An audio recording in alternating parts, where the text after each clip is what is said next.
mga tao na ikaw lang yung way. Nabuang ka? Ikaw yung way. Prangka na kung prangka. Tila ba may taong binabalatan ng buhay ang kapatid ng angas ng Pinas na si Jason Casimero? Uminit ang ulo at nabad trip. Kaya naman, ang lahat ng mga nag-aalab ng mga revelasyon ni Jason ay tara ating alamin at pati na rin sa next fight update ng Cuadro Alas na si John Riel Casimero. At video courtesy po tayo mga kwento sa YouTube channel na Cuadro Alas It's My Boy.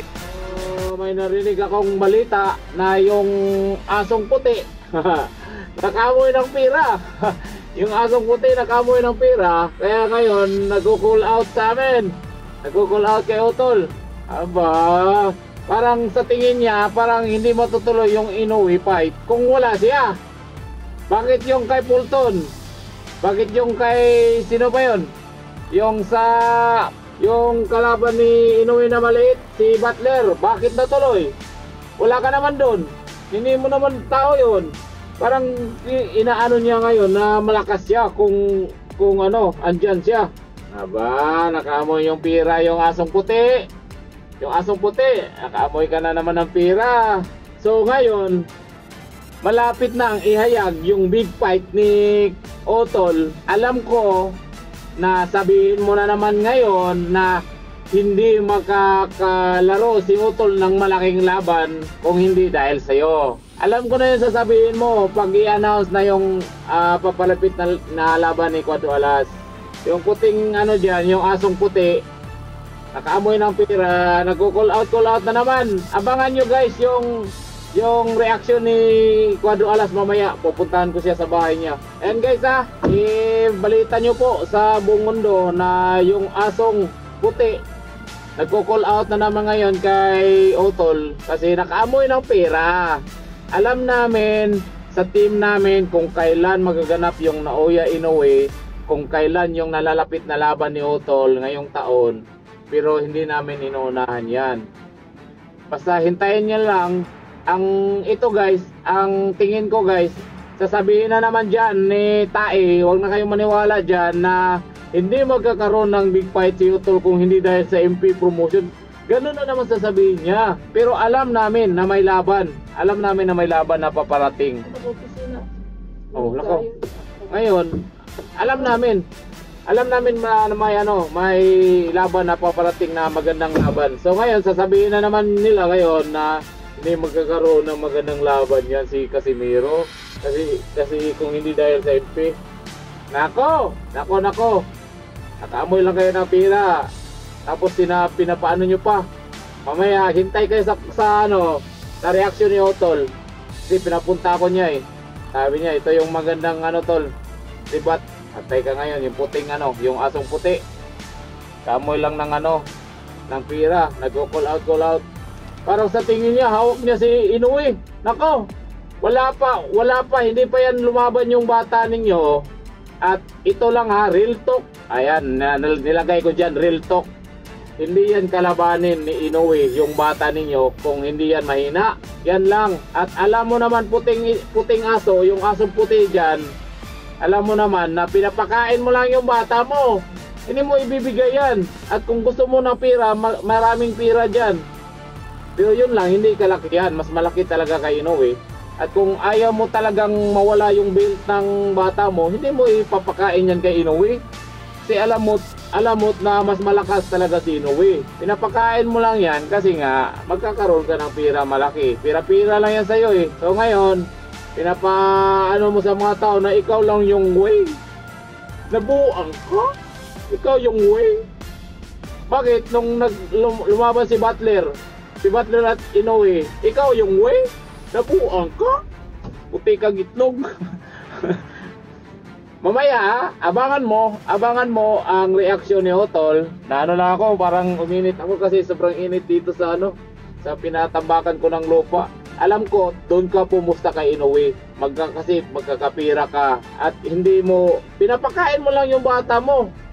Alam mo naman mahina yung bata mo. At si Naoya Inoue naman sa team nila, hindi naman nila lalabanan yan si Tapalis kung hindi pinapakain. Kaya sa laban ni Donaire, ikaw ba nagpapalaban doon kay Donaire? Parang sinasabi mo malakas malakas. Anong malakas? parang kang ano business ano ka lang yung parang halimbawa may tinda ako, tapos parang ikaw lang yung ano ba, yung naghahanap ng supplier or buyer, ganun ka lang, hindi ka promoter, buyer ka lang, naghahanap ka lang ng ano, ng bumibili, para ka kasing sino. Ang ipal mo naman, ipal ka lang talaga pag may makakita kang mga ano, mga sikat-sikat sa boxing, nagpapapicture-picture ka lang kasi ipal ka. Wala ka namang ambag, tapos yun nga, pumupunta-punta pa sa gitna kasi magpa-picture. Puting itlog, asong puti, nakakita ka lang, nakaamoy ka lang ng pira sa Team Casimero. Call out mo na. Wala pa, malayo pa. Alam na namin at kung saan at kung kailan ang laban, alam na namin. Ngayon, may paparating kami na laban. Hindi natin alam kung kailan i-announce, pero magandang laban yan. Magandang laban. Sasabihin na naman nila yan, yung puting aso na yan, puting itlog, sasabihin na naman niya yan, hindi magkakaroon ng malaking laban. Pero hindi pa yan kay Naoya Inoue kasi si Naoya Inoue ngayong May, ang unang kalaban talaga niya, si Neri. Kung nanalo lang po kami sa sa last na laban namin, kami yung una. O kaso lang hindi maganda yung laban namin, hindi maganda yung nakarang laban kasi nga nagka-draw. So yung sinere yung pinapauna, mandatory ng WBC. So ngayong paparating na taon ngayon, magkakaroon ng laban si Utol. Magandang laban, parang big fight din yun kasi nga yan yung way na makalaban si Utol, pero hindi ko pa ito ipapano kung sino, pero alam ko talaga kung anong sasabihin nila na hindi nga magkakaroon ng magandang laban or big fight na laban si Casimero kung hindi dahil sa kanila.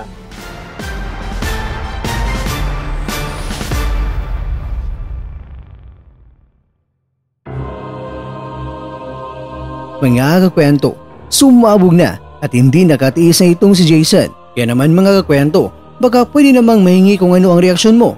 Kakwento, ibahagi mo reaksyon mo dahil malugod po kaming babasahin ito na may respeto. Ano mo sa mga tao na ikaw lang yung way? Nabuang ka? Ikaw yung way? At dyan nagtatapos ang ating kwento.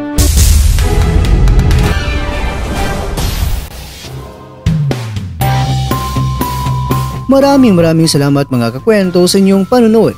Kung baka naman mga kwento ay nagustuhan niyo po ang kwento natin ngayon, baka pwede niyo po kung mabigyan dyan ng like, subscribe at pa-click na rin sa bell button. Pero bago tayo matapos sa mga kwento ay syempre, shoutout po muna tayo dyan sa ating mga kakwento. Kay kakwentong Chal Maribara, kay kakwentong User, kay kakwentong Christopher Rodavia, at kakwentong nanonood yung shoutout sa iyo dyan. Bueno, hanggang dito na po muna ang ating kwentuhan. At abangan na po ang ating susunod na video. At dito lang po yan sa isang channel na kung saan maaring ito'y mga kwentong di pa na kwento sa inyo.